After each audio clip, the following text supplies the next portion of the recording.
Morning. My name's Alexia, Raptor Freak. It's Saturday morning after an extremely bad loss to the Detroit Pistons last night in Detroit. Really, really bad loss. It's a cold, cold day in Toronto today.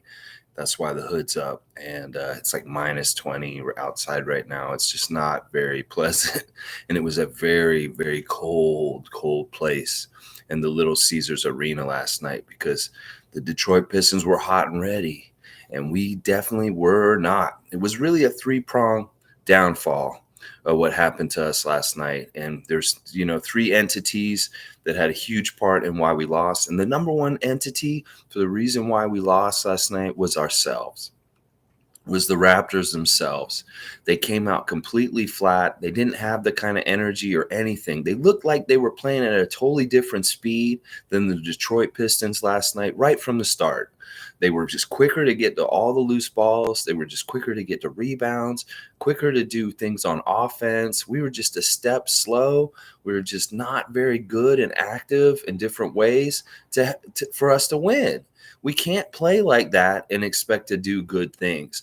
And I mean, in some ways, listen, for as bad as we played, we were still kind of we could have gotten and won this game if we had really turned it on or figured it out at some point. Because when the Raptors are at their best, they can score a lot of points really fast. And Detroit wasn't running away from us by any means in this game last night. Thank God that they don't shoot threes very well. Because if they shot any threes last night to any kind of competency, they would have killed us by like 30 points last night. Because, yeah, they didn't even utilize the three-point shot to burn us last night. And in that way, oh, my gosh, thank God they don't shoot threes good. But really, our play was absolutely piss poor. And it's really interesting what we got from our players last night. Nobody shined last night. Nobody shined. We had nobody that stepped up and did superhuman good stuff. I mean, they were able to contain our main guys, Fred and Pascal. I mean, I look at their stats. Or Pascal was 8 for 17. He was the closest to shooting 50% out of any of our guys. He got 23 points, 11 rebounds. That's an average game for him. But that's not a super excellent game for him.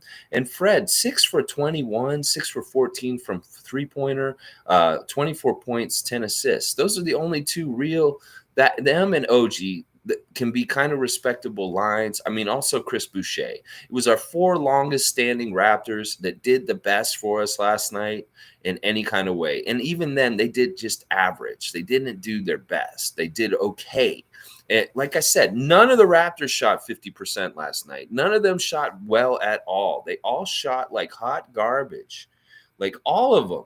8 for 17, 5 for 14, 4 for 13, 6 for 21, 3 for 7, 2 for 7, 0 for 3, 0 for 2, 0 for 1.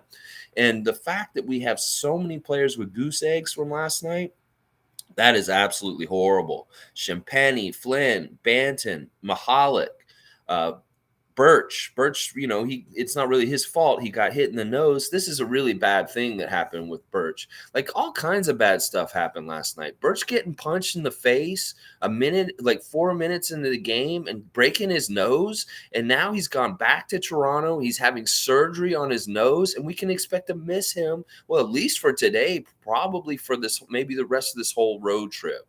And that's a huge blow because, honestly, we saw what it's like out there without him with Trey Lyles last night. Trey Lyles is another Canadian that loves to kill the Raptors. Him and Corey Joseph last night, add them to the list because, honestly, they took our guys out with physicality. They beat our guys up. They literally beat our guys up by punching Kem in the face, giving him a broken nose, that play on Chris Boucher. Now, I'm going to talk about that a little bit more. That push of Chris Boucher into the other player was head game went up, and then they went and reviewed it. I'm going to talk about that in just a little bit because there was a lot of fishiness about that. And then also the late elbow by Corey Joseph on Fred VanVleet that gave him stars. There was a lot of dirty stuff out there, a lot of heavy physical play by these Pistons last night, and the Raptors just didn't respond or handle it very well at all. They did not handle the physicality well at all, and it also there was things like Pascal showing his old score, like the way he was playing last year. in Tampa where he just couldn't finish. Like this was like a perfect storm in a way. We had all these shots that just didn't fall. Like the Fred runner that rolled around the top of the rim just fell out. Things like that happened all at once. It was a perfect storm of bad shooting, no energy, not playing hustle, getting out hustled. Detroit was absolutely ready, came out there and busted our ass, punched us in the face, literally sent our starting center back home on a plane to get surgery on his broken nose. That's how bad it was. What can you do when the opponent comes out, punches you in the face, and your team doesn't respond? Your team doesn't say, you know what, this is messed up. We need to do something about this. What's happening in this game? And Coach Casey, all right, number 2 on the list for the reason why we lost. Obviously, Casey's revenge is still in effect. And listen, he said after the game, he has no ill will towards the Raptors. He says that he loves the guys on the team like sons, and that he has a lot of time with OG and Fred and Pascal, and he loves them. Well, that's bullshit. He's lying. This motherfucker, before the game, he's coming in there before the game, and he's telling his group about the little story about his history with the Raptors, about how he coached this team for 7 years or something like that, and then they fired him. They did him raw right before they were about to win a championship. That's a real easy Gipper. Do one for the Gipper kind of pregame warm up to get your guys fired up to do that. And he's lying. He is not. He may say that, and he may be acting like that because he's getting all these, it must have been real satisfying for him to watch this entire game last night where they were leading the whole entire game last night. So he was just feeling good the whole game. And it must have been really satisfying to Dwayne Casey on the down low and stuff like that. Because I still don't see him handshaking Nick Nurse at the end of the game. So listen, he may say that in the post-game interview that he has no ill feelings towards the Toronto Raptors, but he's lying. And he on the down low, he uses that with his team. It's obvious because the Pistons do not get up like this for all the other teams in the league. We are the only team that they seem to show up with like fire, like we are going to kill you kind of energy.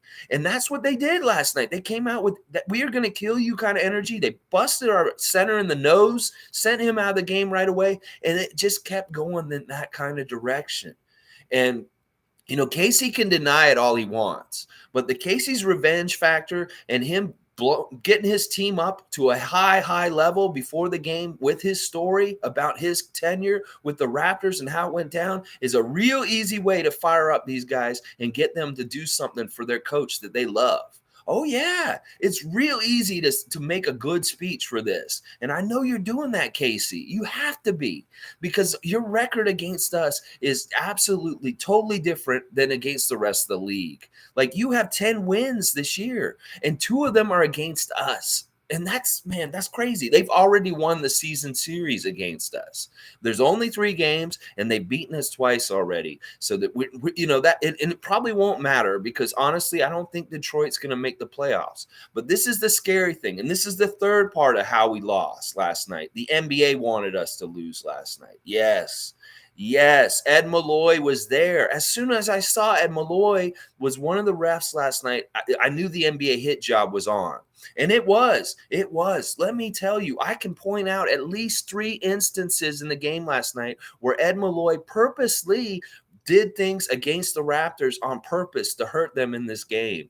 And, listen, there's been 2 games this year. There was a game against the Celtics and this game last night that Ed Malloy has refereed, and he did a hit job on us. He did a hit job on us earlier this season when we played the Celtics in one of these games against them, where he guided them to help them to win. Well, last night he had a lot of help guiding the Pistons towards a win. First of all, because we played like crap, and the Pistons were overly motivated by the Casey's revenge factor. So Malloy didn't have to do a whole lot, but you know what? He was sloppy last night. He was sloppy in the way he manipulated the game last night because I saw it. I saw it. I'm going to call you out right now, Ed Malloy. And I hope the NBA office watches this. I'm going to tag hashtag NBA all over this. I hashtagged Ed Malloy on this because listen, you want to be such a star. You want to be such a part of the game and be known and have your name out there. Well, we're going to put you on blast. Now, the players and the coaches can't put you on blast because they get fined for this. But the Raptor Freak for goddamn sure can put you on blast right now, motherfucker, because I'm going to tell you exactly what Ed Malloy did right last night. And this is how he did it. And this is how he manipulated the game. All right, have you ever seen this before, guys? Have you ever seen this before? Let me just tell you about something right now. There was a moment in the first half where Hamidou Diallo, who first of all was fouling the hell out of everybody all over the place last night. That guy was a little Tasmanian devil buzzsaw of fouls all over the Raptors last night. His physicality on Fred VanVleet and different people last night was way over the line and was not getting called. So first of all, they swallowed the whistle on half the physicality that was going on out there with the Detroit Pistons on the Raptors. Oh, yeah, that was happening. But there was one point where Diallo, who's a young player, fucked up, and he got a technical. And one of the refs called the technical because he probably talked some trash. He probably said some stuff he wasn't supposed to say. They called the technical. Well, Ed Malloy didn't like us getting an extra point. So you know what he did? And if y'all were paying real close attention, you will see what happened. Fred VanVleet stepped up to shoot that technical free throw, and Ed Malloy lane violated him himself. Yes. You guys know the rule, right? These guys are trained to shoot with the guys on the edges of the lane. And if somebody steps in the lane while you're in the act of shooting, that's a lane violation. Well, you know what motherfucker did? Ed Malloy, this is how sneaky and fucked up he is. When Fred was just about to take that free throw, you guys can go back and watch this, and you'll see exactly what I'm talking about. As soon as Fred was coming up with this thing, he walked into the lane himself. Ed Malloy walked into the lane, not right.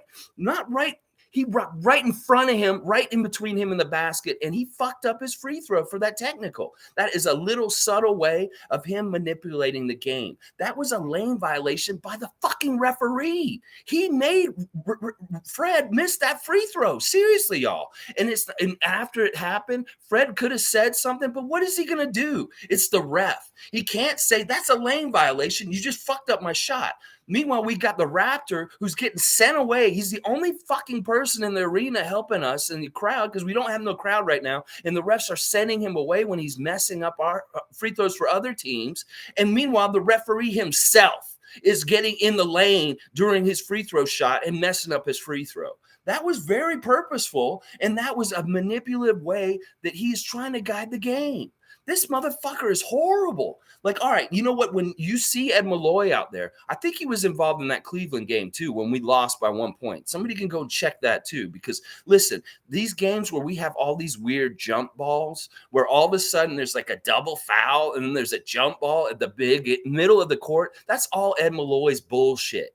Like, you don't see that happen with other referees. Like, all this stoppage of play and doing a jump ball, or like, I don't understand how if the other team, if the Pistons offensive foul us, and then they make a three-pointer simultaneously at the same time, that the three-pointer still counts, even though the offensive foul happened. Meanwhile, you get fucking foul Pascal Siakam in continuation. He makes the shot, and you say it's on the floor. You know, you are all over the place, man, with your fucking bullshit, Ed Malloy. You pick and you choose. And both, first of all, the challenge with Scotty Barnes at the end of the game, that was not a foul. And you know what? That was the nail in the coffin Ed Malloy put in us right then, because he knew giving them free throw shots at that point with that margin was going to kill our ability to try and come back in the game at the very last minute of the game. As soon as Scotty got called with that foul and Nick Nurse called the challenge and they went and looked at it, and afterwards he said the call stands. That was the brashness, the arrogance, the egotism of fucking Ed Malloy in that moment, saying, you know what? Yeah, no, my call is right. How dare you question me? He didn't foul him. We know Scotty didn't foul him. And what happened in that moment was he put them on the line to ice the game. He literally decided at that moment that he was going to put the final nail in the coffin for the Raptors against the Pistons last night. And that's what he did. And Ed Malloy, you got a big, shiny spotlight laying on you right now. Oh, yeah. Oh, yeah. I'm calling you out, motherfucker. You are one of the dirtiest refs in the league. And I can't wait for you to retire and get the fuck out of the NBA because you are awful. You are absolutely awful. And when I see you show up for a game for the Raptors, I know it's a hit job. I know you're coming there to do a hit job. And you did another hit job last night. Now, granted, we lost because we did not play well overall. And Casey's revenge was a factor. Those guys were up for that game last night. Detroit was up for that game last night. But Ed Malloy, his little bullshit in the middle of the game was a part of it also. Yeah, because listen, the Raptors were struggling so bad to find their shot, to get any kind of rhythm. They were so fucking flat when they started the game. I was so pissed off at them. They did not come out the way that I hoped. And as soon as they would get anything good going, two things would happen. Either one or two things would happen. And one of them is a normal thing that should happen. And one of them isn't a normal thing that should be happening.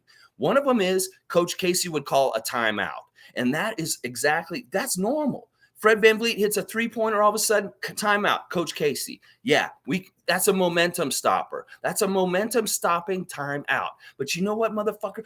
Ed Malloy's doing momentum stopping timeouts himself. Like that whole thing that happened with Chris Boucher when he got pushed by one Detroit Piston into another Detroit Piston, his head went up. And then Ed Malloy decided to take 5 minutes to go watch TV after that. That was completely a momentum killing play by Ed Malloy to go watch TV for a while. And then at the end of it, the audacity of saying it was just a common foul after all, that you just watched TV like a dumbass for 5 minutes and you didn't even come up with anything different than what you had already fucking called. That was manipulative as fuck.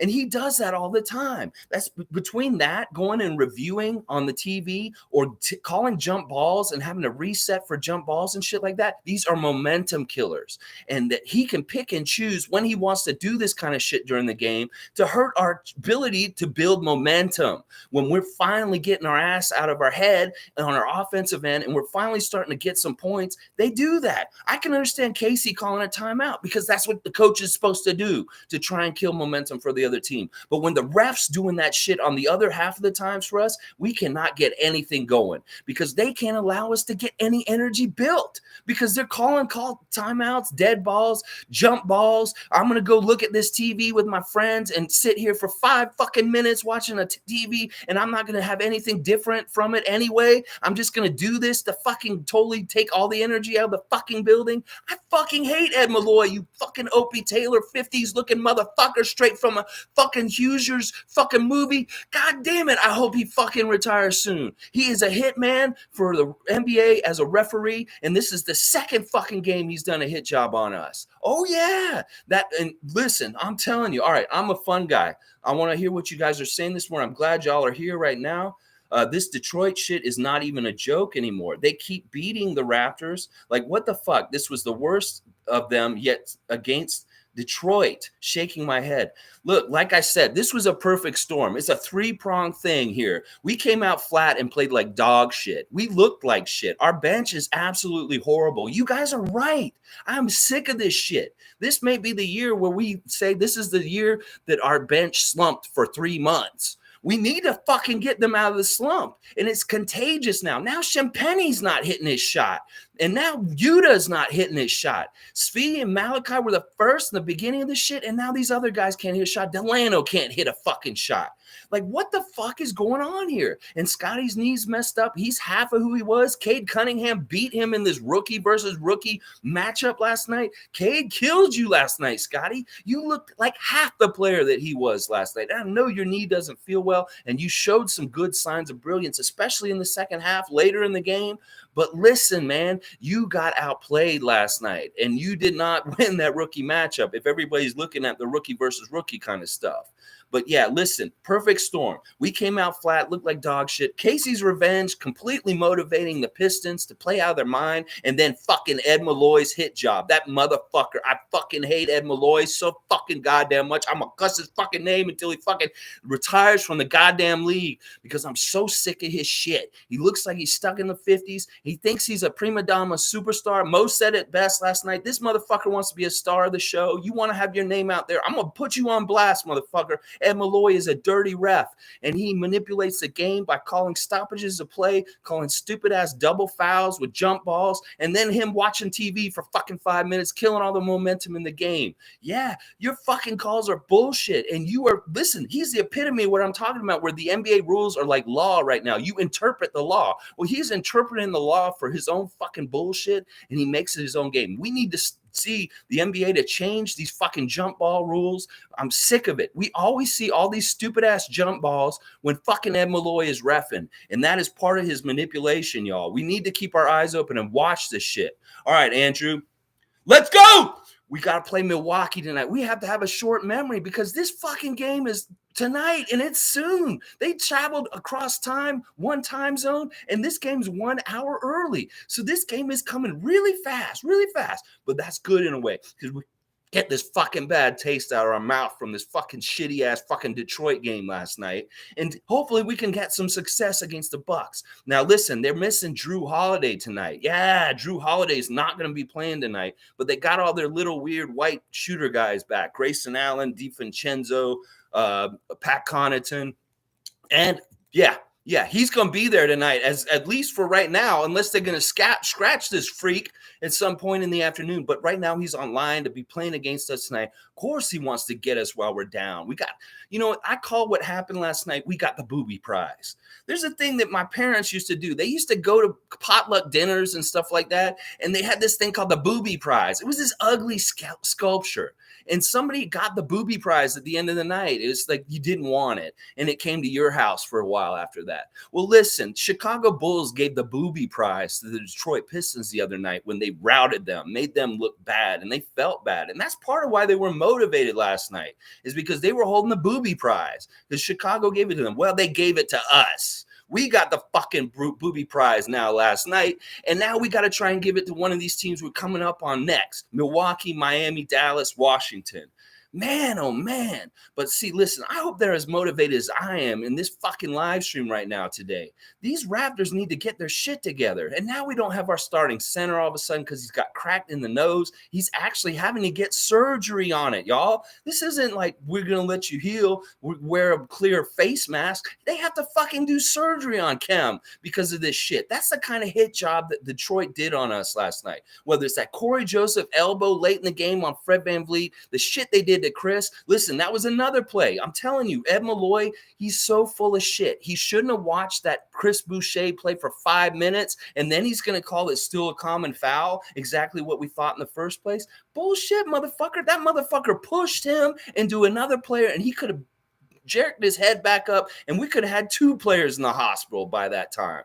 Man, I'm sorry. I had to go off. I really did. I slept on this. And this is, you should have heard me after the game. Oh, yeah. You should have heard me after the game last night. I'm not saying, all right, Andrew's saying at this point, it's a legit, I'm not going to say that word you said right there. It's his revenge. It's his revenge. And like I said at the beginning of this, he said in the press conference afterwards, he has no ill will towards the Raptors. He's lying. He's lying. He does, and he has a real easy do one for the Gipper speech before the game. And these guys are listening, obviously, because they come out like they're freaking warriors. They come out like they're just pissed off, angry motherfuckers. They're gonna tear our heads off, and they do. They literally do. And then you couple that with a crew chief like fucking piece of shit Ed Malloy, who's gonna look the other way, swallow his whistle, and let them play with that certain level of physicality on us. You know, oh my gosh. Like the play that Kem got hit in the face, was that even called or a foul in that game? I don't think so. He got fucking elbowed in the nose and he had to leave the game with a broken nose. And I don't think they called shit on that. They didn't. Oh my gosh. Oh my gosh. All right. But I don't want to say it's what you said it is there, Andrew. I don't think that's what it is. I think this is just Casey's revenge. They get up for us. And the record shows they're like 9-3 against us since Casey's gone to Detroit and we fired him. It's the stats are there. We can see what's going on here. Darren is pissed. Darren is pissed. I'm fucking pissed. You can hear it in me. What a fucking ugly game. Terrible. God can't even talk about this. See, he just can't even deal. He's leaving. He's leaving. He can't even talk to me this morning. He's so pissed off right now, Darren. I'm sorry, man. I'm sorry. At least just dog on speed for 5 minutes before you leave. Please, please.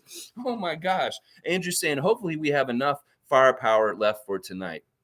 Listen, we didn't have any firepower last night. At least, I mean, and the fucked up thing is we had our guys play 40 minutes anyway. Like Fred played 42 minutes last night. Pascal played 41 minutes last night. This is, they're going to be, I don't know what to expect today. Honestly, I don't know what to expect. I don't see how they could be worse. And at least we match up really well with Milwaukee. At least it's kind of the reverse of the Detroit-Toronto relationship is we are Detroit versus Milwaukee. And this, like Detroit in this situation with Milwaukee, we kind of own Milwaukee in some ways, even though they're the champs, they have Giannis, all this kind of stuff.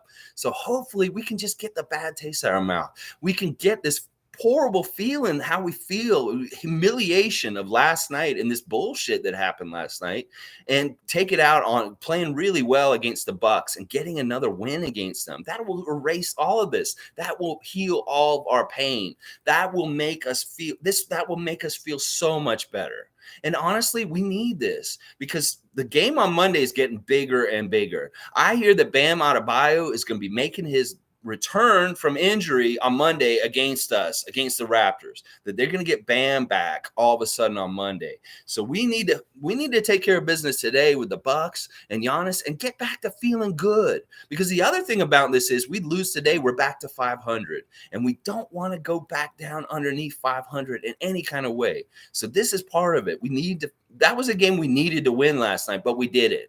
It's just how it happened. The three-pronged thing, us being dog shit on the court, Casey's revenge, and then Ed Malloy's hit job. You can't do anything in that kind of situation. In fact, Ed Malloy didn't have to do half the shit that he wanted to do to us because Detroit was beating us so bad.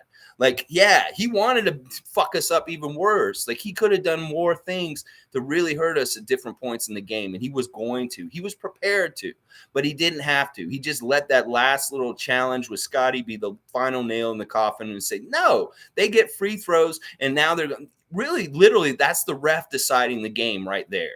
That his decision to allow them to shoot free throws right there was the ref deciding the game, not allowing the players on the court to decide the game. Him deciding the game. And on a bullshit touch foul that late in the game, like that wasn't really actually there. Scotty did not foul him. I don't care what he says. You can say that you did a little thing or something like that. That wasn't there. And Jack and Matt saw it the same way as us. It's so fucked up. It's so fucked up. I'm a fun guy. Casey built this base system of Raptors play. He knows us too well. Yeah, he said he was playing so coy after the game last night with his press conference. He's like, yeah, I should know them really well. I mean, I coached them for a long time and I understand them, but I know them just as well as any other team. He's lying. He's so full of shit. He's so full of shit when he says he doesn't have any ill will and that he doesn't know the Raptors that well. He is so full of shit. He knows this team. You're exactly right. I'm a fun guy. He was one of the architects. He's one of the people that built this team into what it is in some ways. Now, the team's completely different in some ways, whether it's mostly the players or maybe Coach Nurse is doing different things. But he knows Nick Nurse really well also because he worked next to him for so long. And it still is kind of like this teacher and the grasshopper kind of relationship where grasshopper, you're not ready to beat me yet. It's like Casey is not the grasshopper. Nick Nurse is a grasshopper to Coach Casey's teacher, and he's not letting him beat him yet. And listen, I know Nick Nurse wants to beat the hell out of Casey at this point. Like, we felt bad, and maybe we've gone light on Casey after because of how we felt in some places, but we can't do that anymore. We have to be absolute cutthroat with this. This is war at this point between the Pistons and the Raptors, that we can't have this kind of record against them any longer. And we need to start treating them like the Milwaukee Bucks, like the Phoenix Suns, like the Golden State Warriors. Because even if their record is absolute shit, they better get up like they're playing the champions. That's what I'm saying from now on, because we cannot accept this any longer. We play Detroit one more time this season. We need to see a completely different kind of outcome.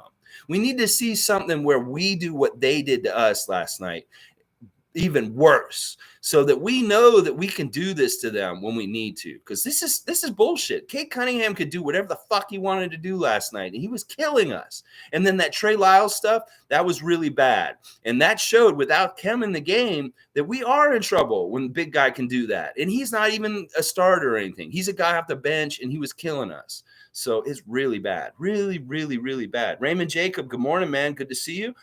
Salty Casey also feeds that like that ring should have been his. Yes, it's such an easy speech he can make to these guys. Like, think about it.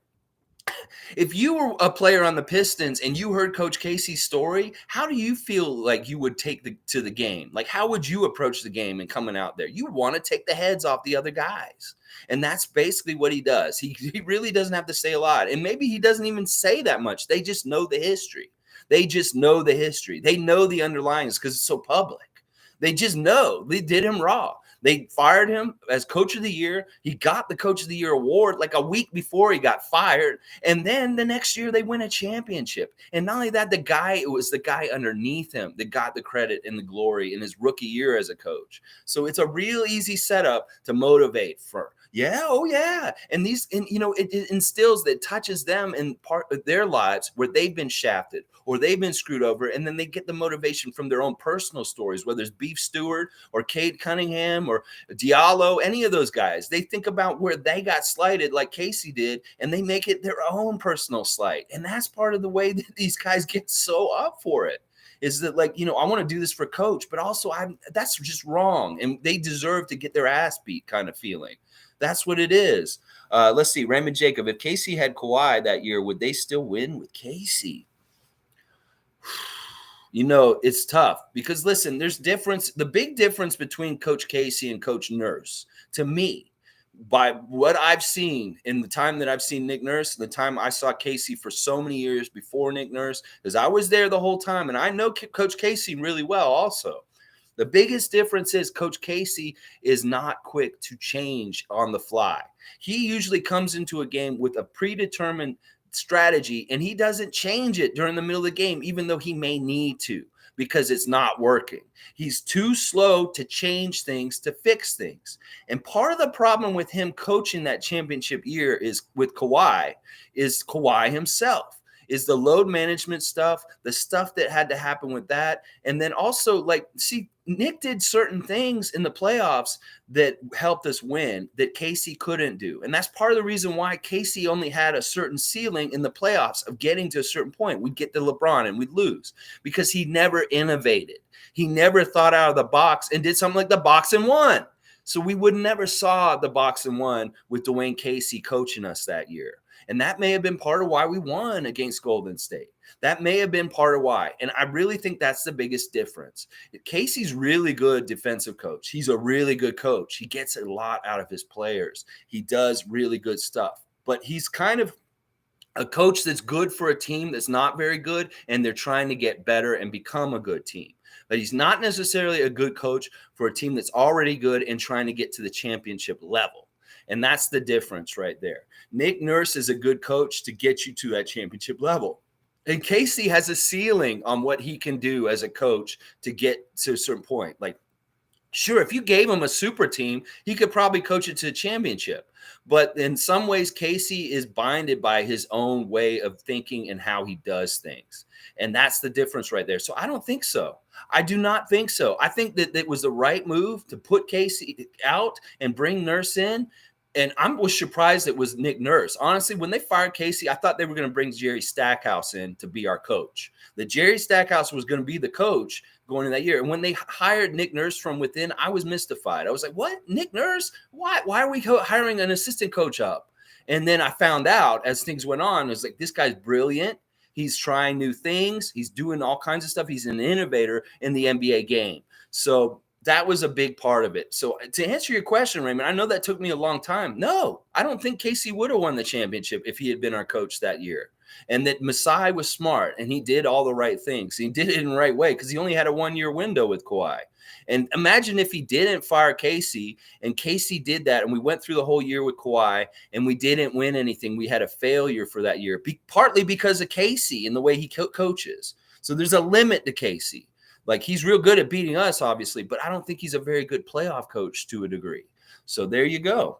Raymond Jacob, I hate to say this, but Casey owns Nurse. Record don't lie. I know. It's true. It's true. And I don't know what it is. I really don't know what it is exactly, whether it's like what we said, he really knows our system. He really knows our players, whether he really knows Nick Nurse. You know, you would think Nick Nurse would know Dwayne Casey really well because he worked underneath him also.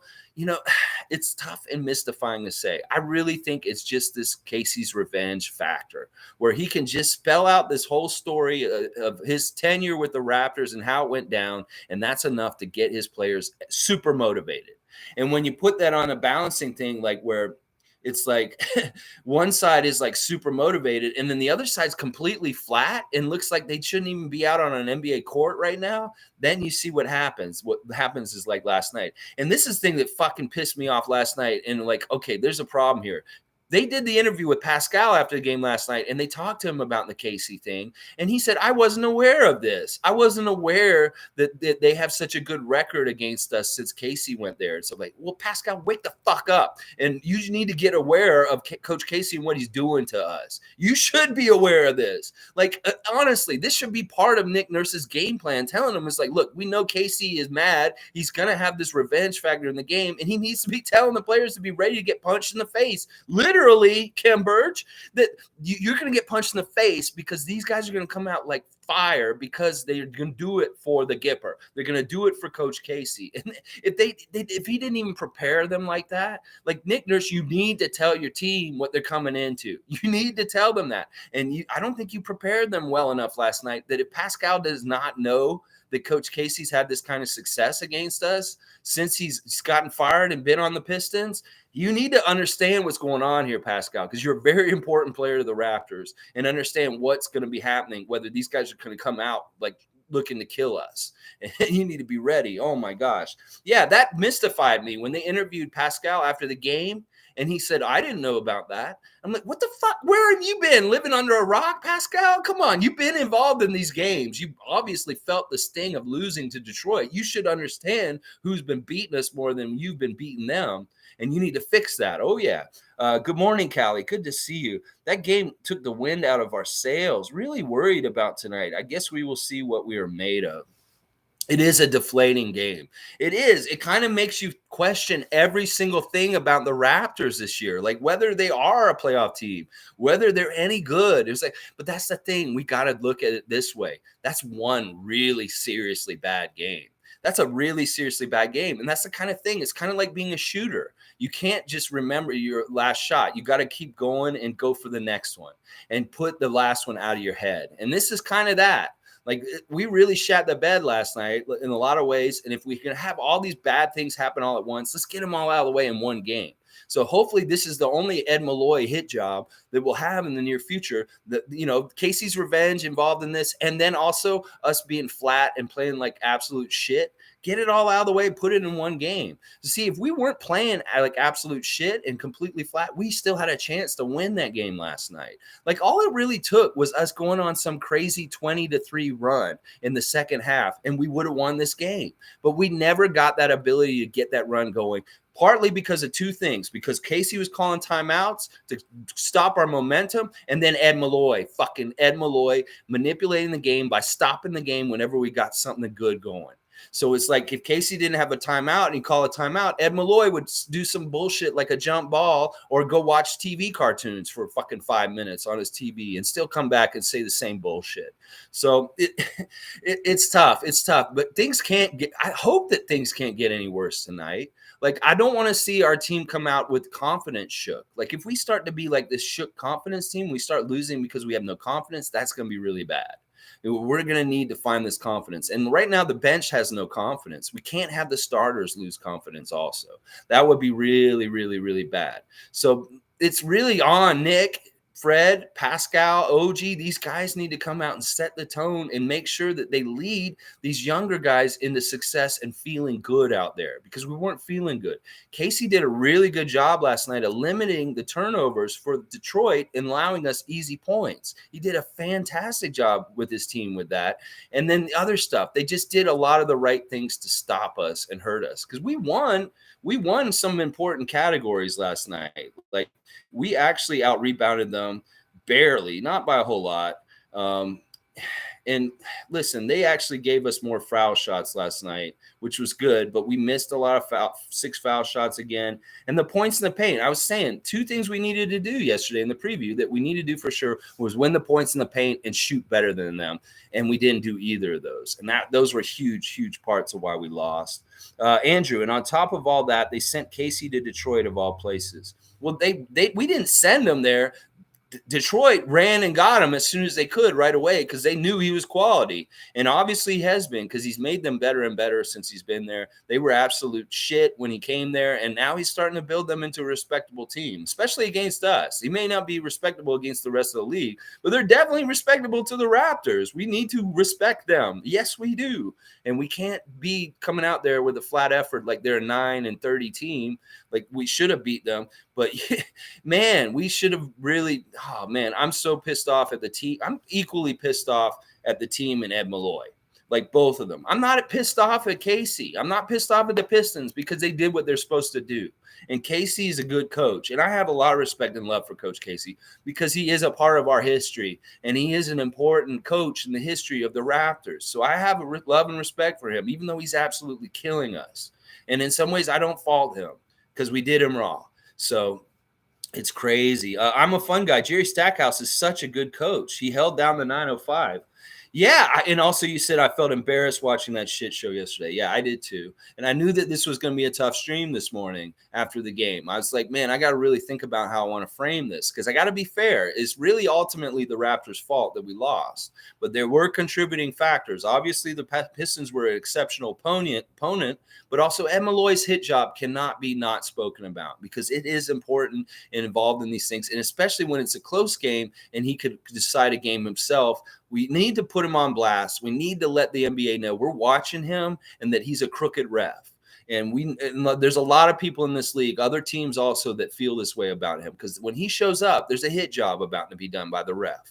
Oh, yeah. When you see him on the court, he's there for NBA-specific reasons. And it may be right now they see us going into this tough road trip, and they want to mess us up. They saw that we just got back up to 500. They want to try and get us out of the playoff picture. They don't want the Toronto Raptors to be a playoff team. And maybe they can try and hurt us and stymie us on this tough playoff run. I mean, this tough road trip, and like start us off in a wrong place. And hopefully they want us to have a losing streak now. They'd like us to lose every single fucking game on this road trip now going on from this because we set this tone, and we can't have that. We got to come out with fire, and we got to show that we belong on the court like we did against Phoenix on Tuesday. We got to do that again tonight against Milwaukee. We got to show that we belong out there. We didn't belong out there with Detroit last night, and that's fucked up, and that's kind of a confidence loser. But if we can get out there and show that we belong with Milwaukee, fuck around with a close game, and hopefully win, then we'll feel a whole lot better today. So we'll see if Fred and Pascal and them are pissed off and they don't feel good about last night if they take it out on the game tonight. We want to give the booby prize to the Milwaukee Bucks tonight. We got it passed to us. Chicago to Detroit, Detroit to us. Now let's give it to Milwaukee tonight. Yeah, That's what I'm saying. All right, let's keep going. Yeah, and I don't know where Jerry Stackhouse is now. I wonder where he's coaching. I think he's coaching in college or something like that at this point. But yeah, he was an interesting coach. He's a really tough, weird dude. Like he's intense, man. You don't want to mess with Jerry Stackhouse. I'm friends with a guy who's cousins with Mikey Moore, who used to play in the NBA, and he used to tell me all these crazy stories about Stackhouse when he played for Detroit on the Pistons with Derek Coleman and these other guys, and how he would fight his teammates in practice. Yeah, he was that intense. He like decked people in his own teammates in the middle of their practice in Detroit back when he played. Stackhouse. So he's an intense dude. You don't mess with Jerry Stackhouse. Andrew, Pascal should know better. LeBron would have known if Casey had a 9-3 record against him. The great players keep grudges. Yeah, I don't understand how Pascal, maybe he's just saying that because when you're talking to the press, you play dumb or you don't feed any of the fire. I mean, maybe he just didn't want to acknowledge it like publicly, but like on the privately, yeah, they understand what's going on. I hope that's what it is because I don't want to think that he's that stupid. That come on, Pascal, you understand what's going on here with Detroit Pistons, Coach Casey coaching them since we fired him and he's on that other team. What's happened with our record against them? You need to know this. You need to be aware of this and you need to better prepare for the game next time when we're playing against Detroit. That they're going to come and punch us in the face and you need to be ready to take a hit and punch them back. Because you didn't do that last night. They punched us in the face, and then basically we fell to the ground, and then he kicked us around just like the Weeknd's kicking his old version of himself in his brand new video out called Gasoline. And I don't like elder abuse. Weeknd, why are you making a video where you're kicking the shit out of the older version of yourself in a club? Like that, I don't like seeing that. You know, you should not be encouraging people to beat up old people, Weeknd. So don't do that. Don't make videos like that. Anyway, I got off track there for a second. Let's keep going. I'm a fun guy. Wait, I think Bucks are also on a back-to-back. No, they played on Thursday. They beat the Warriors on Thursday, and they were off last night. And this is the thing. I've looked at what they've done recently, Milwaukee. They've beaten Brooklyn and Golden State in the last 4 games, but they lost 2 games in a row to Charlotte in the middle there. So I don't know what to think. Giannis only missed 1 game, and it was the game against us. Now, we'll see what happens by the end of the day if he's going to show up today. I think he's going to show up just because of last night, and he's going to probably feel pretty good. But no, they're not on a back-to-back like we are. But the good thing is, statistically this year, we're better on the second night of a back-to-back than the first night of the back-to-back. We lose the first night of back-to-backs, but we win the second night of the back-to-back. So go figure. Maybe we're going to win tonight just because of that we're doing way better on back-to-backs on the second night this year. I don't understand that completely. It doesn't make any sense. But hey, Kenny, good morning, man. Good to see you. I knew this will be the outcome. I removed my mind from the game. It's beyond basketball now. You know, listen, the writing was on the wall. It always is when it's really kind of tenuous and stressful when we have to play Detroit because of the Casey factor. And then as soon as I saw Ed Malloy on the court as a ref, I'm like, we're fucked. We're fucked. We got Casey. And then when I saw the Raptors weren't playing well as soon as we started and that they couldn't buy a basket, they had all kinds of issues with getting the loose balls or getting beat the loose balls all over the place. Just looked really bad. Like we looked like we were a half step slower than the Pistons pretty much throughout the whole game last night. And it was really, really tough for us to get anything going. Like that's why our score was so bad. And they really did need to contain us, the Pistons themselves, and aggravate us, play super physical, and then the ref like cutting any kind of momentum. Whenever we started to get anything going good last night, the game would have a stoppage for whatever reason, whether it's a timeout by Casey or Ed Malloy with his bullshit. So it's tough, Kenny. Don't give up. We're the real ones. We keep with this team no matter what. Like, even if we go on this weird downswing and all of a sudden we become like a pretender in most people's eyes in the NBA, let's not give up on them. We can right this ship. There's a lot of season left. We're not even the halfway point of the season. The halfway point of the season is on Monday against the Miami Heat. So there's a whole other half of the season to play still. And the fact that we played so poorly in parts of the first half and we're over 500 right now, that's pretty good. So let's hopefully pull this plane out of descent and start going right back up, because it's going to be, it's going to be tough. Don't give up, Kenny, please. Andrew, Stackhouse was really good in NBA Live 98 on PlayStation 1. Actually, never mind. It's NBA Live 2000, I think. Hey, it doesn't matter what the year, but I know what you're talking about. Yeah, Stackhouse was an interesting player. Like when he played, he first came into the league, he was on Philadelphia, and then they drafted Allen Iverson right after him. And there was this whole thing about who's going to be the player in Philadelphia. Well, we saw who won that. It was like Stackhouse had to leave because he didn't fit with Iverson, and his career was very interesting. He went through a long time.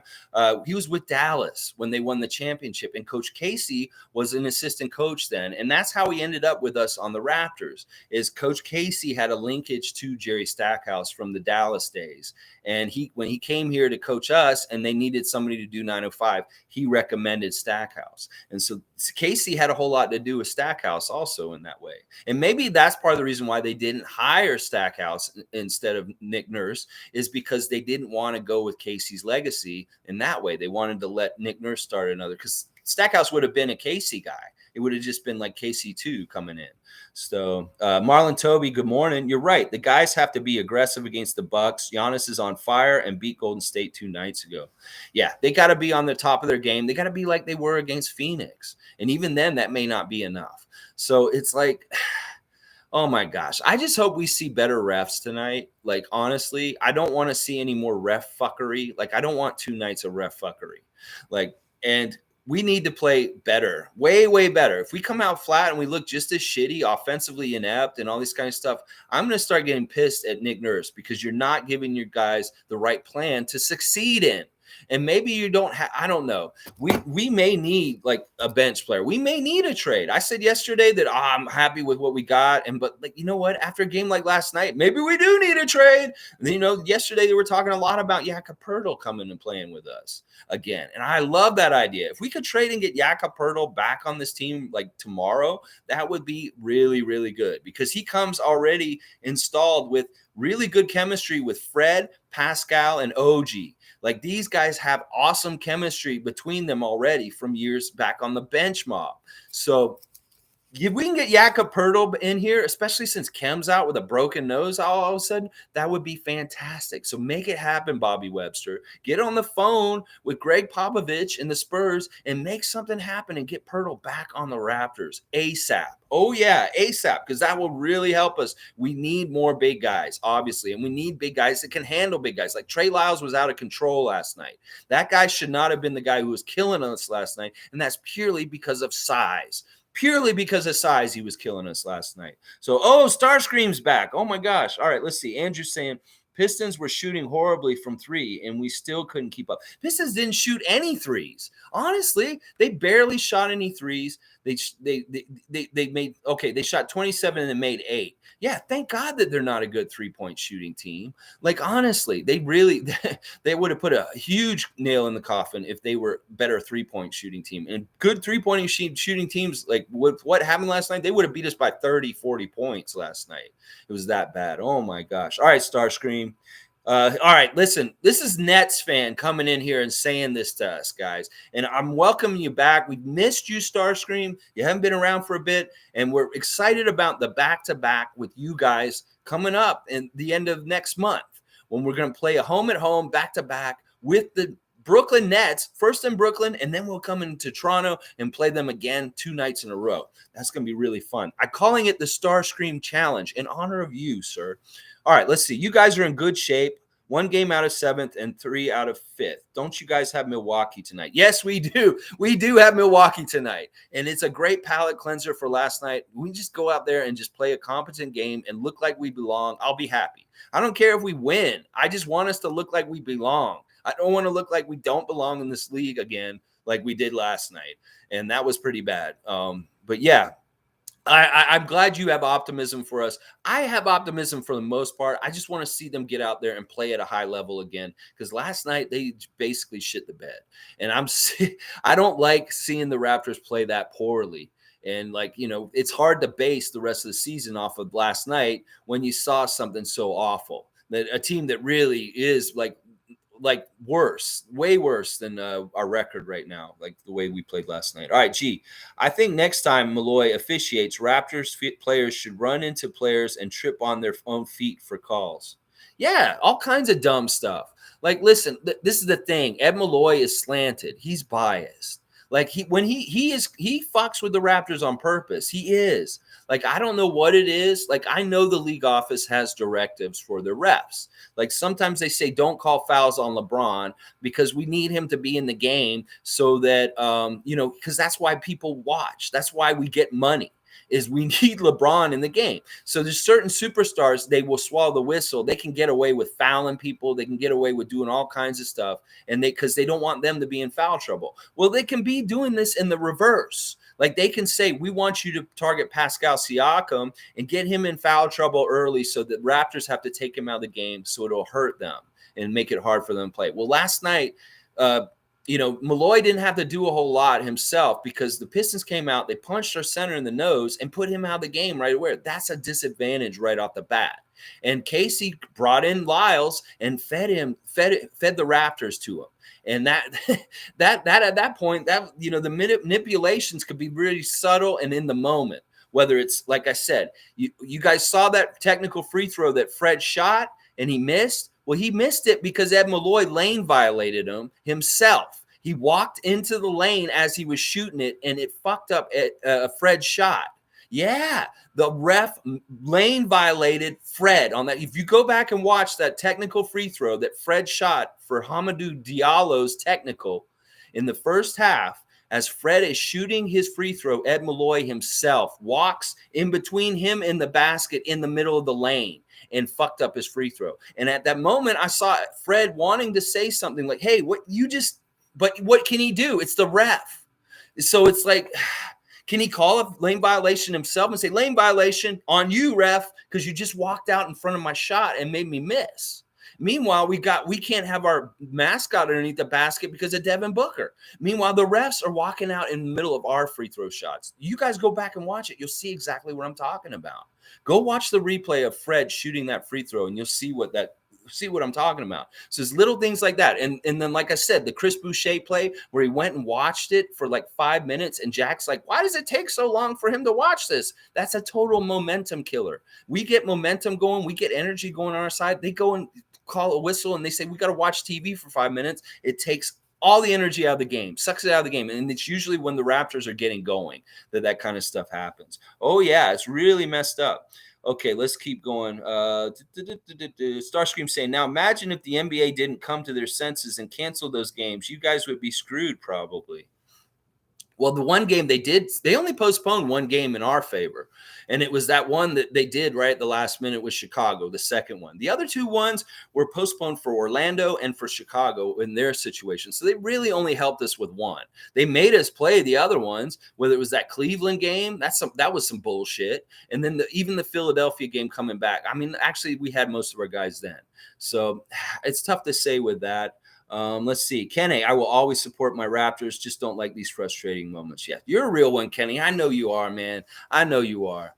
I know that you're not one of these people that, like, after last night, honestly, I didn't know if anybody was going to show up this morning. Seriously, because that's just the way it goes. When we're winning, we're on this 5-game winning streak. All my views went up like, and now since they lost to Phoenix, all my views have gone since. So it really is. There's fair weather interest by the general sports fan in the Toronto Raptors, depending on whether they're winning or losing. That's a big part of Toronto sports. It's the same thing with the Leafs and the Blue Jays. People do not follow or get into the Blue Jays if they're losing. So the Raptors are on that fine line of whether they're winning or not. They're right at 500. So it's like when they're up, yeah, they get more interest. I get more views. And then when they're down, nothing. Like all of a sudden, it's like 20 people are watching me. The core guys, like you guys that are here every day, are watching me. So it's very interesting to see just from the analytics on my YouTube channel how things happen from what the Raptors are doing. I'm a fun guy. Off topic, freak. Have you watched the It's Always Sunny in Philadelphia? Yes, I love that show. I've watched that show most of the seasons. I know they have some newer seasons that I haven't seen because they still make that show. It's amazing that they're still making that show. I think it's really an interesting idea to have such unlikable people be the main characters, and you end up kind of liking them, even though they're so despicable and awful. And I think that there's just a lot of comedic genius in that show, like whether it's Danny DeVito himself, Charlie Day, or like I love the girl. I love Caitlin Olsen. I think she's amazing. Sweet D, she's really funny. The other two are okay. They're annoying, but I like those are my three favorites on that show. But I love that Roddy Piper was on that show back in the day. Like he did a guest appearance when he was still alive on that show. And there's a lot of interesting episodes of that show. I love that they're different, like the titles and the episodes, how they set them up and stuff like that. It's really good. Birch's nose is broken. Shaking my head. Not only is it broken, he has to have surgery. They put him on a plane right back to Toronto, and he's here today getting it fixed. And I don't think this is as easy as like Diallo just putting a plastic mask over his face, and he can get back out there, and then it'll heal itself. They actually have to go in and fix it. So that doesn't bode well. Sometimes if people have a broken nose, they say doesn't require surgery, then they can just put the mask on and keep playing and just not get hit in the face. But this is different. He actually has to have surgery on his nose. So this may mean that he's going to be out for an extended period. I don't like this at all. This is really bad. And now we may need to really make a trade just to get a big center of some sort, because he is really our only big center. And once he's out, like we've seen, nobody took care of Lyles last night. Boucher's not going to do it because he can't really to the degree that he needs to physically. And Precious just wasn't effective in doing enough of it to everybody on the team. Like he could cover Beef Stew, but covering Lyles is a little bit tougher. It's a little bit tougher in some ways. It's a different kind of thing. Starscream, oh yeah, why would you guys want to trade Gary to the Lakers? That trade for THT makes no sense to me. He's not good. That's not a trade that's being put out by us. That's just the LA market making up their bullshit as usual. New York market does the same kind of thing. Masai Ujiri, GM of the Knicks, that kind of bullshit. That's what it is. It's the same shit. It's like TMZ reporters, whatever, these idiots over in LA, they want to write bullshit, and they like Gary. Gary looks cool and stuff like that. And like I said, I love that tweet that said, LA Lakers, you're interested in Gary Trent, well, get in line. Every single woman in Toronto is interested in Gary Trent also. You're not that special. I love that. But yeah, it's all manufactured bullshit by LA press. It may not even have any bearing in reality with the team. It may be that we just feel like making an article up about somebody who looks attractive in the league, and that's what this shit is. Kenne, we are definitely not going to trade Gary Trent. We might lose him when the contract's up. I don't know about that either. We just signed him. So we've got him for like 3 years. This is like we got 2 more years of him after this, I think, or something like that. So I'm not worried about Gary. I'm not worried about this trade talk because honestly, I know he feels like he's in a good place and he wants to play for Toronto. And honestly, the camaraderie with him on the team is really high. So I don't see him leaving. I don't see us trading him either. So let's see. Starscream, I think you guys didn't take the Pistons seriously, like how we took the Thunder lightly the other night and got beat. Yeah, there's just some nights like this. It's the rhythm of the season. Some nights you just don't have it. Some nights all the balls bounce the wrong way. They say that. Some nights it seems like the rim is smaller than it used. Some nights the rim seems bigger than it is. It's a really night by night basis, and it was an off night for the Raptors. It definitely was an off night, and I agree with you. I don't think that we were prepared for the game properly. Like if Pascal Siakam doesn't realize the issues with Dwayne Casey and the Raptors right now, Nick Nurse, you need to educate your team about what the hell is going on before they go into the game. Because basically you just sent them into a bar fight that they were going to get sucker punched, and they had no idea that they were going into something like that we got sucker punched, and you didn't prepare them for this, Nick. You need to tell them what to expect. And honestly, how many times have we played the Pistons since he left? We should expect this every single time because it's been evident every single time. The Pistons players are going to be out of control, like over-prepared, over-energy, excited, like they're treating this like it's game 7 of the finals, and we're coming in like it's the 9-30 Pistons, and we don't need to take them very seriously. That's not the fucking way to prepare for this game, because it's not like that when Casey's involved and it's the Raptors. I'm sorry, it's not like that. And yeah, it's exactly like that. Thunder game with you guys the other night. You guys have great games. You beat all these impressive opponents all of a sudden, and then you have a dog night, just one night where you guys just can't find the basket and everything goes wrong and it loses to a loss. And it's the same kind of thing. All right, Ed Malloy for sure does. He just watches Raptor players for calls. Yeah. I mean, seriously, Ed Malloy is he's a hitman.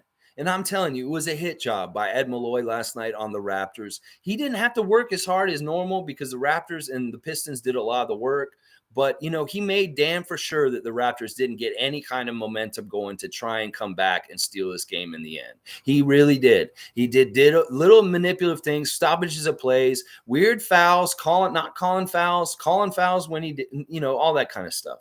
Hi, Alex. Love those purple retro jerseys. Well, thanks, man. Actually, let's just say yesterday, this one was not in play. The hustle jersey. Jerome Williams, JYD. I did the Raptor Freak trivia the other night on him and offensive rebounding that we did this week. And this is what these represent, 3 tenets of important things for the Raptors to believe in. That's Muggsy Bogues' jersey, shortest player to ever play in the NBA. That's the heart that the Raptors need to play with because he was 5'3" and he played the NBA. He played with such heart.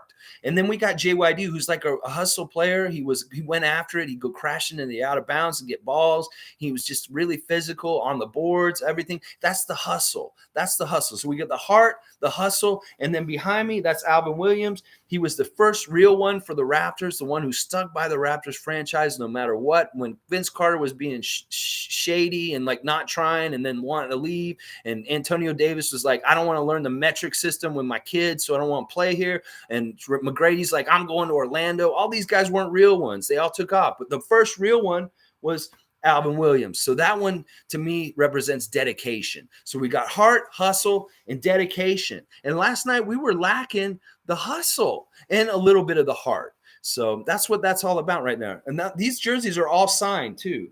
Like that got signed by Muggsy. I got signed by Jerome, and Alvin signed the middle one too. So I love them. They're kind of prized possessions of mine. And you notice I don't have a Vince Carter signed jersey up there. I don't have a Chris Bosh signed jersey up there. I only have the real ones up there. The real ones. Let's keep going. Alistair, our bench has got to go. Oh, my gosh. Yes, they do. Thank God for Wilson. We need him so much. We don't even have Wilson anymore, Alistair. Really? He's inactive. He's not actually playing right now because Yuta came back. We don't have anybody on COVID protocol, so we can't use him. And even with Kem going with this surgery on his nose, I don't think we can activate him then either. That it specifically has to be COVID protocols that puts a player out for them to use a hardship exemption. And that's messed up. That is messed up. Oh my gosh. I mean, I don't know if maybe I'll be wrong. And maybe DJ Wilson can be suited up tonight because Kem's not going to be playing. I don't know. But I really hope. And listen, the bench has just got to figure it out. Like if we don't make a trade and figure something out that way, the bench has got to get their head out of their ass and just start playing better. And we haven't seen signs of it yet. Svi missed both the shots he shot last night. I mean, all those guys had zeros last night. It's insane how bad our bench was last night in this game where they had all the opportunities in the world to come in and try and be sparks and help us in this game. And they just didn't do anything. So nobody showed up. Nobody showed up last night. I mean, we got the basics from Fred and Pascal and OG and Chris even to a degree because he got 10 points off the bench and he ended up with 6 rebounds and he was active and he was doing certain things. But those 4 guys, the championship 4, were the only guys that I say played worth a shit last night. Even Scotty was garbage last night to me in a lot of ways. He did not play well most of the game. He did a little bit of good stuff in the second half, but otherwise. But yeah, I don't know what's going to happen with Wilson. His contract's going to be up. They can't sign him to another one, and he's just going to leave, I guess. So we can't even say that we have DJ Wilson at this point. Almost every time we play the Pistons, they injure at least one player. Yeah, you notice that. You notice that? Yes. That's part of this physicality that they can get away with against us. Ed Malloy is going to look the other way on this. Like I said, I don't think they even called a foul on that play where Kem got his nose broken. Like, I don't think there was any kind of foul or anything on like that. It's pretty messed up. And I think you're right. I think even in the first game when we played against them, we had somebody go out in that game also. I don't know. I don't remember who exactly. Maybe I'll go back and look. But I'm pretty sure you're right that we had another injury in the last time we played them, the first time we played them. It's just a physical kind of thing. That Stewart guy is really physical. And maybe that's why LeBron elbowed him in the head earlier this season. He's just sick of him being so physical.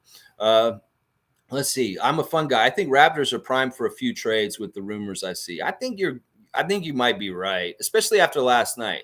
Like if they kept rolling and doing really well, last night kind of showed, yeah, maybe you guys do need to make a trade.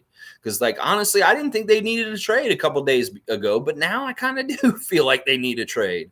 And Pirtle's the one I'm hearing right now that I really want to happen. Like it's the one that makes the most sense and the one that I know won't mess up our chemistry. And it'll address a huge need and needing more big guys down low. So, and I looked at his contract. He's getting paid like 8.7 million. So we need him and somebody else for somebody like Dragic or something like that. If we could trade Dragic for Pirtle and one other player from the Spurs right now, that would be fantastic. But it's really whether the Spurs are deciding that they want to sell and become like, more freed up for the summer. Because they would be taking a big piece from what they have right now, but it may be that they want to shake things up a little bit and stuff like that. But I don't know if they had the motivation to help us that much because it would really help us. I don't know. It's interesting. I hope that something happens right now. I didn't like a couple of days ago, but now I do. I kind of do feel like we need at least one move in some sort of direction, something like that. Kawhi Leopard, what's up with Darren? I missed a lot. Darren's just upset from last night. He doesn't want to even talk about it. It's nothing to do with us here or anything. He just came on here and told me, it's like, I'm so disgusted with what happened last night. I can't even talk about it. And he left. That's basically what he said. It's like, I don't disagree with him. I wouldn't do this stream unless I was committed to do this. I don't want to talk about this shit right now, but I'm committed to do this. So that's why I'm here. So Alistair, Yuta back to 0 points. He got 2 points off the free throw, but he didn't score any field goals last night. And, he's slumping. They're all slumping. I told you, this is like a weird virus. It's like COVID's getting passed around. This is like can't shoot is getting passed around on our bench. And it started with Svi and Malachi, and now it's gotten to Delano and Yuta. And, oh, man, gosh, it was like Justin last night. Justin couldn't buy a shot last night. And that's not like him either. I don't like this trend. We need to get our bench guys to really take it seriously and go at a higher level. It may be that we just don't have enough quality in our bench guys, that our bench guys just aren't quality enough NBA players, that they're too on the fringe of just barely making the league. We need more established league guys on our bench. We can't just have all of our talent in the starting lineup and not have anybody off the bench that is an established NBA player. Because right now our bench doesn't look like any of these guys are established NBA players. They look like rookies and just in between, like maybe being in the league or not being in the league. That's how y'all look right now. And y'all need to look like y'all belong. You need to go out there and play like you belong in the NBA, that you are NBA players, because you don't look like it right now. The NBA, the Raptors bench right now. No, they don't. No, they don't. All right, let me keep reading. We need a player with edge that intimidates the opponents. Pistons played dirty. Yes. Like I wish Precious. Like I don't know how he could do it. Like he's so young. You would rein it in. Just strike some fear in these guys somehow, some way. Maybe it'll take some years of becoming more of a vet and understanding how to do that. But you're exactly right. I really do feel like we need more of an edge with maybe just somebody who's just like, fuck this shit. I don't like how this game's going, and I'm going to go off and do some stuff. Nobody did that last night. And we can't expect it to be Fred all the time.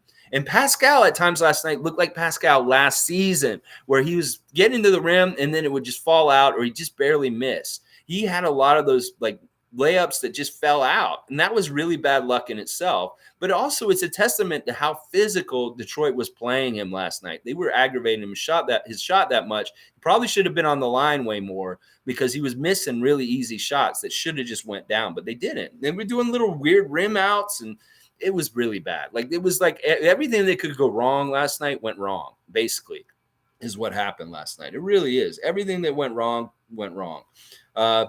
Still not an excuse because it was a 7-game series. Would we bring that same energy then? Yeah. I don't think, like I said, my number one reason for why we lost last night is we were not prepared at the beginning of the game, and we came out flat and we played like shit. We played like dog shit. We never actually got our shot together at any point in the game and got any kind of consecutive runs or anything like that. We had a game of runs with the Suns on Tuesday. It was a run this, run that. There was no runs for the Raptors last night. It was like breadcrumbs. You'd get a couple of baskets here and there, but there was no chance for us to get any kind of runs last night. And that was very calculated. That was calculated by Coach Casey's plan to not turn the ball over and let us get in transition, and also calculated by Ed Malloy's plan to not allow us to get any rhythm in our game. And he did that really well. He did a masterful job. But I saw the receipts, and Ed Malloy, you're on notice. We know what you're doing. We know what you're doing, and we're watching you. And we'll put you on blast. If you want to be a superstar and have your name in lights, and, refs don't want people to know their names. Well, we know who you are, and you want to be a superstar, and you want to be a focal point at the end of the game and decide the game as a ref instead of letting the players play decide the game. And we're going to put you on blast. And that's why I'm hashtagging your name, and I'll hashtag the NBA front office on this video, because I want them to watch this, and I want them to realize that we know what you're fucking doing, Ed Malloy, and the NBA. We know what you're doing and how you're manipulating the games. And I pointed out at least 5 instances in the game last night where Ed Malloy did some shady shit. So let's keep going. Yeah, Utah fucking sucks. Let's be real. That's what I'm a fun guy saying. Wow. We have too many guys like Utah trying to gain a spot. We need established guys in trades. Terrence Ross would be nice. Yeah, that's kind of what I was just saying. We don't have established players on our bench right now. These are all guys trying to make the league or try and act like they're playing in the league. All of them. Even Svi. Svi has not made the league as a regular yet. Yuta, no. The rookies, of course not. Malachi, no. None of these guys are veteran. None of these guys are established NBA players, and that is a real Achilles heel. That's what I'm seeing right now. You guys need to get more established NBA players. We have some of the least amount of experience in the league. This is where we needed Goran Dragic. This is where we need somebody who just at least one bench vet. Like, I'd even call up Jody Meeks at this point from the 905 and put him on our bench just to have that kind of stability guy on the bench right now. Because, honestly, this is bad. This is really bad. We have no bench this year. We were hoping we'd have a new bench mob this year, and it's not happening. We're not going to get a bench mob this year. These guys are not – some of them are pretenders that may not need to be in the league. And I'm not going to name any names right now. We'll see what happens. We'll see who can pull it out and be better by the end of the year. But some of these guys may be losing their NBA careers if they don't get their heads out of their ass and start playing better. They need to really pay attention and do better. They really do. And I hate that you said that about Yuta, but I can't argue that right now. Because honestly, in some ways, he's had a shaky foot in the NBA already and gotten a lot of chances. And maybe it's you know what? You're running out of chances, Yuta. You need to get up off your ass and do better. And same with Svi, and same with those other guys. Now, Delano's got more time because he's a rookie. This is his first year. Same with Justin. But Malachi, Svi, Yuta, you three are in trouble. You got to get your acts together, or you may not be in the NBA this summer. Oh, yeah, I believe that.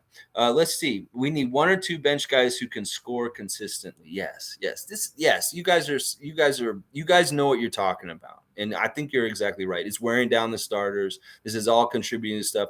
I think out of all games against the Pistons since Casey, only 1 game no player was injured. Yeah, I don't know the stats, but I think you're right. I think that they play super physical with us. They already play super physical with teams, but I think about it. If they're already a super physical kind of team, and then they get this Casey Gipper speech, then they're going to be times 10, even more than what they already are. That's one of their strengths, is a physical kind of strong kind of team around the basket in the paint. And that's what they were doing to us last night for sure. Okay, I'm a fun guy. We should for sure have Svi, Yuta, Dragic, Malachi as guaranteed trade pieces. Yeah, I don't know. I can't argue with that. And it's too bad that their values aren't higher right now. Their values are all pretty bad right now in some ways. We need a backup point guard too. I don't know about that. I really like to develop Scotty Barnes and Pascal to continue to be backup point guards, and Delano also. And Malachi, if he can get his head out of his ass, he's okay. But he's honestly not doing enough this year to make me want to have him on the team next year so far. He's got to really play big in the second half of the season for me to be all right, Malachi's good, keep him on the team. But right now, no. I think we're okay at backup point guard. I think our real problem is up front. We don't have enough big guys to battle big guys. And then if we get one big guy put out, then we're in big trouble. And that's what happened last night. Trey Lyles killed us because he was their best player. He's the only one who scored 20 points, and he was a center. He was the biggest guy out on the court, and that says something right there. Let's see. I'm a fun guy. Maybe not necessarily a backup point guard, but rather a backup ball handler, which is where Ross would be nice. But I feel you, G. Yeah, I don't know about Terrence Ross. His time has come with us and gone. I don't know if I'd want Terrence at this point. Maybe you're right. Maybe he would be the right kind of veteran. It'd be kind of a weird full circle kind of thing. That's an interesting idea. I've never thought about Terrence Ross coming back to the Raptors until just now. It's very interesting. I'm a fun guy. Our bench ball handlers are Svi and Malachi. Yikes. No, they're not. Our bench ball handlers are Scotty and Pascal. Well, I guess you're right. Because they're starters. Our bench ball handlers are really Malachi, Svi, and Delano. Yeah, I guess you're right. Yep, in case Fred can't play. Alistair, Nurse has to run. Flynn again, maybe Bonga, David Johnson. I'd like to see Bonga. Bonga's not on this trip because he's got to play for the 905 games. In fact, 905's playing at 2 o'clock today. They're going to be playing in just a little while, guys. So catch the 905 against Lakeland Magic. I think they're playing the Orlando team today, 2 o'clock. But Bonga's been really good, and he can actually handle the ball and stuff like that. I'd like to see him get a crack with the main roster longer. Send somebody like Delano and Malachi with the 905 team next time. And maybe let David Johnson and Isaac Bonga come up and play on the main roster and get their shot because these other guys aren't doing it. They aren't doing it. Casey and Malloy are a horrible combination for the Raps. Yes, they were a horrible combination. And then ourselves. So it was like those were the three things. And really ourselves was the main ingredient that messed us up. Those other two things aren't conducive to help us win. They're really hard obstacles to overcome. But it really ultimately is us. Yeah, Malloy's in with the mob. I believe that. He's like Scott Foster. Listen, NBA, your referees are on the take with the mob. We know this. That they take money and they bet on games themselves. It's the same thing Tim Donaghy was doing. They're still involved in the league. We know this. Tim Donaghy wasn't the only one. He's too stupid to be the ringleader of all this. And he had other guys doing it with him. And Scott Foster is for sure one of them. And I'm pretty sure Ed Malloy is. If Ed Malloy isn't, he's at least your hatchet man to do what your NBA machine wants to be done. And if it's to hatchet the Raptors and try and stop them from making the playoffs by giving them a bad start to a road trip and hopefully get them on a losing skid, yeah, I think that's what you're trying to do, Ed Malloy and the NBA. He's such a hitman. He's a hitman in the NBA game. And I'm sick of it. Ed Malloy, every time I see you, I know we're at a disadvantage because you're fucked up. You're so full of shit. Svi was good at the beginning. No idea what happened. He was so good when he first started with the Raptors. He was doing so many good things. You remember that behind the back dribble with the left-handed jam, the getting in the passing lanes and the steals, the hitting of the three-point shots were actually pretty good then, and everything's just gone out the fucking window. It's like confidence on the bench is horrible for the Raptors right now. There's no confidence on the bench, and this is why I was like, why can't you put one of your really good players on the bench to help buoy that second unit? Because they have no talent on the second unit, and you have so much talent on the starting lineup. You need to divide it up and switch it up so you have more talent throughout, Nick Nurse. I'm sick of this starting the best five guys. You need to save one of your best guys to be off the bench just to help them. Just to help them, please, because they're absolute garbage. And, you can get a little spark. Sometimes a fire can erupt. So you just need one of these guys to get out there, give them a little bit of confidence, get them going somehow. I think it's Scotty because Scotty's a playmaker. He can find you to cutting. He can find Svi open for the three. Why can't you put Scotty out there with the bench more and help him direct them and maybe get them off their asses and get them more productive? Because I really feel like you're not doing your bench help. You're not helping them. You need to help them to succeed. Oh, my gosh. Let's keep going. Maybe that's why they brought back Jody Meeks. Jody Meeks is on the 905 to be a mentor and leader for that level, not for the main roster level. But if we need him, bring him up. Bring him up. I mean, geez, we can't do any worse right now with our bench. Jody Meeks could come up and he just be consistent three-point threat coming off the bench, something that Svi's supposed to be right now. That would be fantastic. I'd love it. I'd love it. Alistair saying we need someone to save us off the bench. Yeah, that's what we're talking about. Gee, next time they play the Pistons, a Raptor needs to swing at them. No joke. Set the physical tone. I mean, if it gets to that, yeah. Let's test the limits of the refs as far as what they're going to allow and what they're not going to allow, because it hasn't been consistent throughout the year. At the beginning of the year, they let anything go. It was street ball. Might as well have been in like a prison yard, the way they were hitting each other and stuff like that. And it toned down. And then they started calling them now, and it hasn't been consistent. So we don't know how to play. And in a way, in itself, that's manipulative, because you let a team play all out at the beginning of the season, and then you start calling touch fouls, and then they have to pull back. And then they don't know what the right temperature of how much physicality they're supposed to be putting out there is. And it's really kind of testing it each night and going out there and say, well, you'll let this get away with this tonight. Oh, okay. All right. So it's going to be this kind of night. And then, oh, wait, they're calling it real close. Okay, we can't do this. That kind of stuff. It's so fucked up. The NBA is really needs to, like I said, they need to be more consistent with the rule book and make things more cut and dry. Because right now, more than ever, this year in the NBA it's a Wild West. We don't understand the rhyme or reason of why the refs are calling shit, what the calls are. There's all these new kind of calls, whether it's double fouls leading to jump balls, or whether like how you interact with the offensive foul with the shot while the shot goes in, the three-pointer, but there's an offensive foul still, and we're going the other end and shooting. You know, if it happened to us, you wouldn't have counted the shot. You would have just said offensive foul, turnover, give the ball to the other team. But you gave the Pistons a three-pointer on an offensive foul. That's fucked up. Like, you don't normally give the team points when they foul the other team. You know, that's the kind of shit I'm talking about. That was dirty as fuck when Ed Malloy did that shit. So it's stuff like that. It's really stuff like that. Let's see. I think you mentioned DeLon Wright, not a bad bench piece. Ooh, DeLon Wright. I haven't heard that name in a while either. Yeah, he's not a bad guy to have come back. He's got a lot of different good skills, and he's a point guard too. Yeah, he could really help with a couple of the things we're talking about right now. I'm a fun guy says, I would drool for DeLon Wright. He's shifty and smooth. He really is. It's these former Raptors. We just want them to come back. It's like they're like boomerangs. Send them away and come back with more experience, and we'll be so happy to have them.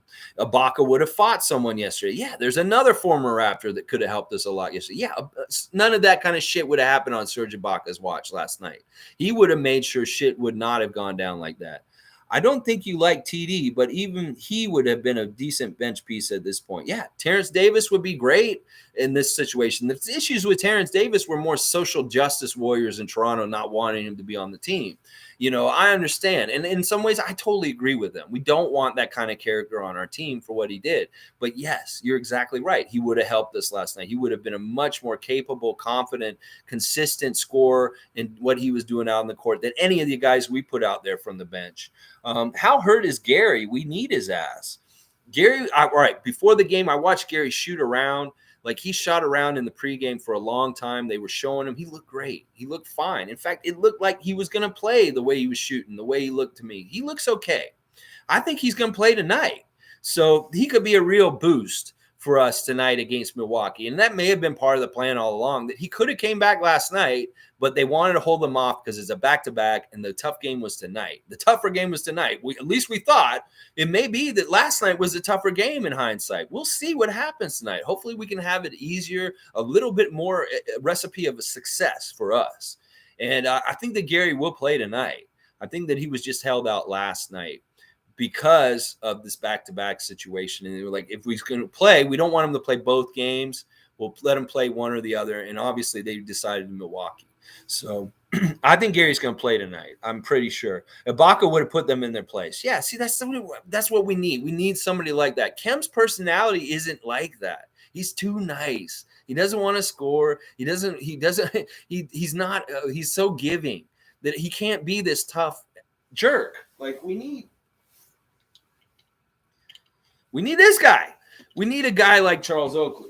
And Serge Ibaka was that guy for us for many years, like while he was on the Raptors. So now we need a new guy. We need a new anointed Serge Ibaka. Last year we didn't have that either. It was the same thing. It was part of the problem with last year was we didn't have that same role. So we need to find it. And if it's Precious, he just needs to grow into it. I don't think it's anybody on this roster right now. So this may be what we need. And even Pirtle, he's a nice guy, but he can have an edge, a physical edge in the game where he can impose his will and kind of be this tough guy that you need out on the court at this point in his career. So, man, you're exactly right. Ibaka would have been huge.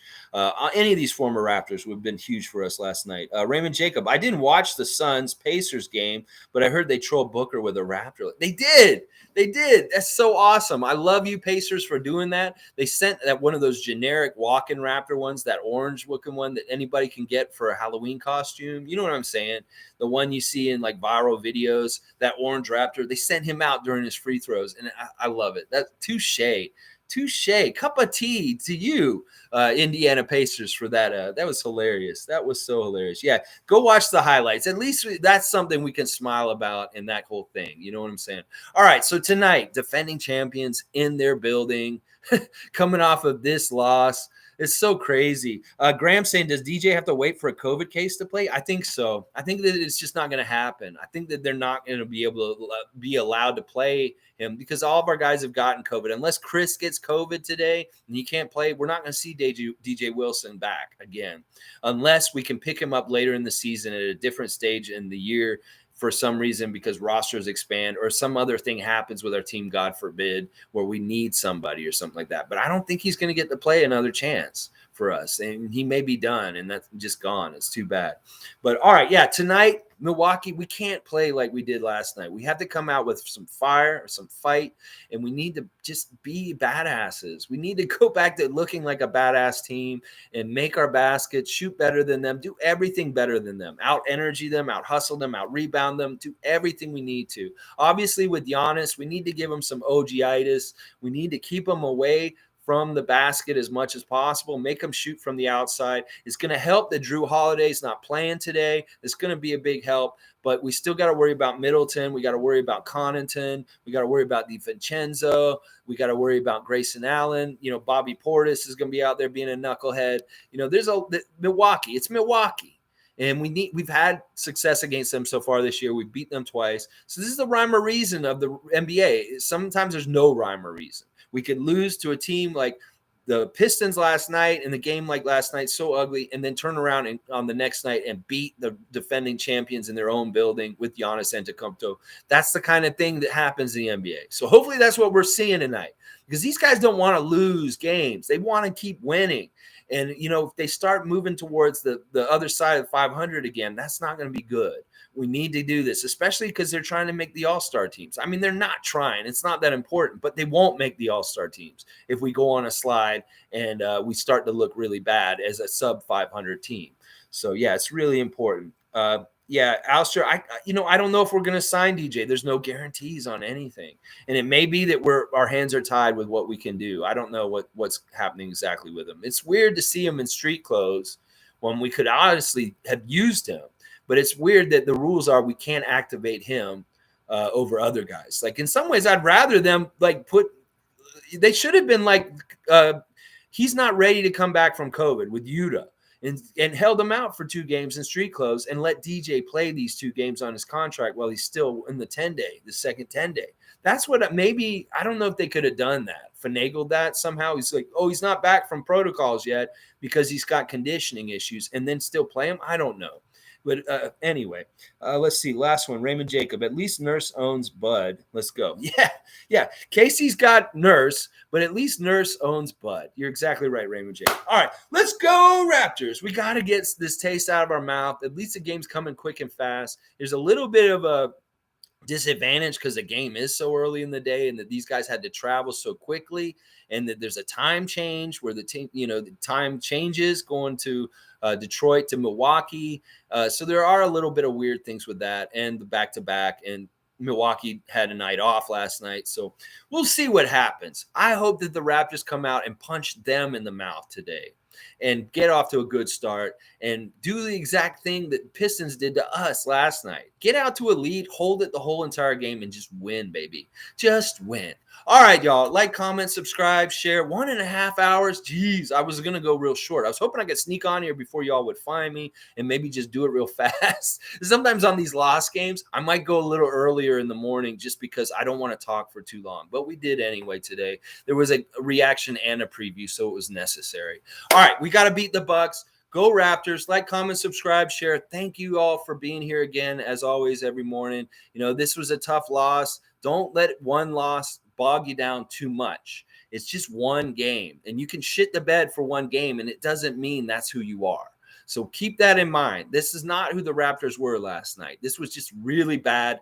Apex, all things converging of bad things all at once. And that's what happened with us yesterday. So today, let's change that, flip the page, and go right into this one with the right attitude and the right kind of start to the game. We need to hit our shots. We need to shoot really well. And golly, bench, do something. Do something. We're Bonnie Tyler right now. We're holding out for a hero. We need a hero. I'm holding out for a hero off of the Toronto bench. He's got to be fast. He's got